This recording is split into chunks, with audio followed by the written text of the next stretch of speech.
عليكم ورحمة الله وبركاته. كيف حالكم طلابنا طلاب الصف السابع؟ اليوم إن شاء الله سوف نأخذ العمليات الحسابية على الأعداد الصحيحة. دائما نبدأ بسم الله نتوكل على الله. ما هو العدد الصحيح؟ قلنا هي أعداد كاملة قد تكون موجبة أو سالبة، والصفر أيضا عدد صحيح. إذا باختصار الأعداد الصحيحة يا صديقي تكون أعدادا كاملة، يعني لا أريد كسور كهذا، لا أريد أشياء عشرية، هذه ليست أعداد صحيحة، هذه تسمى أعداد نسبية. فهنا السالب أستاذي والصفر يفصل، وهنا الموجب. ماذا يعني موجب؟ الموجب أستاذي يمثل عليه بالحياة مثل معي أو لدي أو ربحت.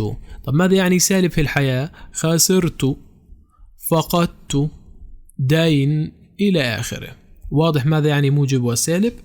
فلاحظوا هذه الصفر هنا الموجب، وتزداد قيمة العدد كلما اتجهنا إلى اليمين، وهنا السالب وتقل قيمة العدد كلما اتجهنا إلى اليسار. سالب 5 تقع على يسار الثلاث، أي سالب 5 أقل من 3. 3 تقع على يمين السالب 5، أي 3 أكبر من سالب 5. جمع وطرح الأعداد الصحيحة. أستاذي لاحظ كيف نقرأها. 2 زائد 3 5، 2 زائد 2 4، 2 زائد 1 3، 2 زائد 0 2. لاحظوا 2 زائد سالب 1 ماذا يعني؟ تقول لي معي 2 ومديون ب1، بمعنى أستاذي أسد الدين 2 فذهب منها 1، كم يتبقى 1. 2 زائد السالب 2، أي معي 2 ومديون ب2 تسدها، فالإجابة 0. 2 زائد سالب 3، أي معي 2 مستدين ب3 أسد الاثنين يتبقى عليك 1. 2 زائد سالب 4، معك 2 مستدين ب4 فنسد أستاذي فيتبقى عليك 2 بهذا الشكل.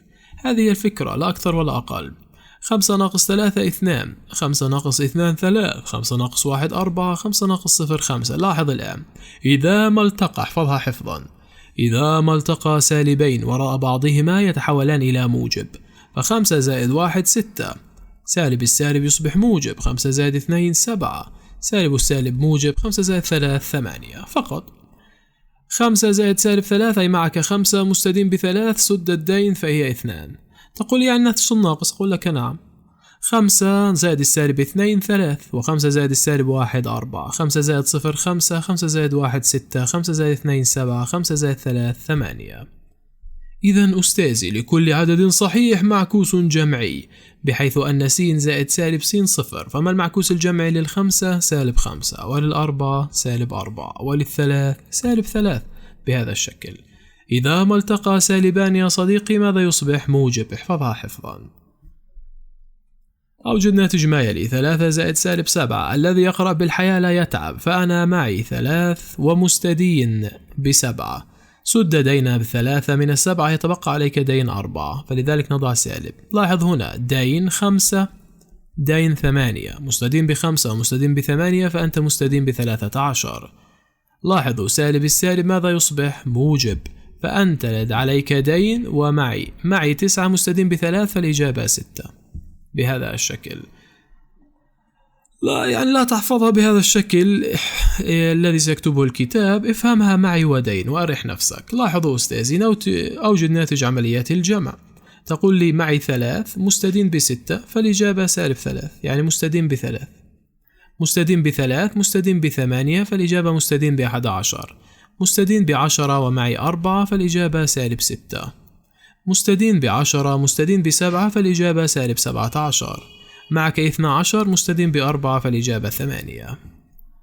أوجد ناتج جمع كل مما يلي. معك 30 ومستدين ب20 فالإجابة 10، مستدين ب100 ومستدين ب80 فأنت مستدين ب180، مستدين ب20 وأنت معك 5 سد دينك فيتبقى عليك 15، مستدين ب30 مستدين ب70 مستدين ب100، معك 45 مستدين ب40 سد ال40 يتبقى معك 5.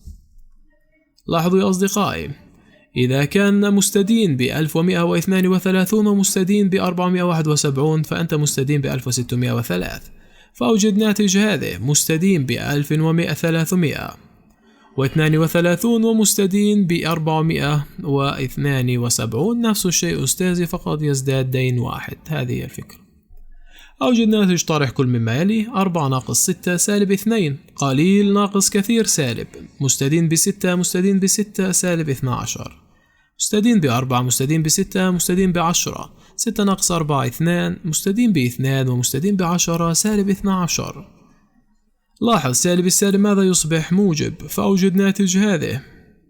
لاحظوا أستاذي أصبحت موجب فقط زدها واحدة. لماذا زدنا واحد؟ تقول لي هنا 4 وهنا ماذا 3، فزدنا الناتج واحد، بدل 702 أصبح 703. أوجد ناتج كل مما يلي. سالب السالب يصبح موجب فالإجابة 10. سالب السالب موجب مستدين ب4 معك 6 يتبقى 2 معك. سالب السالب أيضا موجب 10. سالب السالب موجب 22. نفس الفكرة أستاذي. سالب السالب موجب 9. سالب السالب موجب مستدين ب5 معك 3 فالإجابة سالب 2.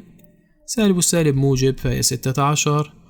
سالب السالب أستاذي موجب. سالب 6 زائد 6 صفر معكوس جمعي. سالب سالب موجب. سالب 2 زائد 10 8. دائما صفي حسابك بهذا الشكل. اكتب الأعداد المفقودة في كل شكل من التالي بحيث يمثل كل عدد مجموع العددين في الصف الموجود أدناه. كل عدد يمثل مجموع ماذا؟ العددين في الصف الموجود أدناه. يعني هنا 4 سالب السالب 4 يعني 8. هذا معناه. أين وضع 8؟ نحن لا نشاهد 8. سالب 4 مع 2 سالب 6. سالب 4 مع 2 سالب 6. ما القصد في هذا السؤال؟ سؤال ليس له قيمة. التي بعدها. أوجد ناتج ما يلي. 5 ناقص 3 2 مستدين ب4 سالب السالب موجب. 5 ناقص 4 1. 18 ناقص 2 16. لماذا؟ اقرأ دائما علي ومعي. علي 10 علي 4 فعلي 14.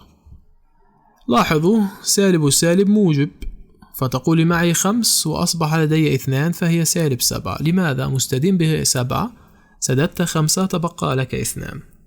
سالب 2 زائد ماذا 2 أستاذي؟ زائد 4. أستاذي انقلها على الطرف الثاني واعكس العملية فقط فتصبح هذا المجهول. يعني أرح نفسك في هذا السؤال. يصبح 2 بدل سالب زائد فقط.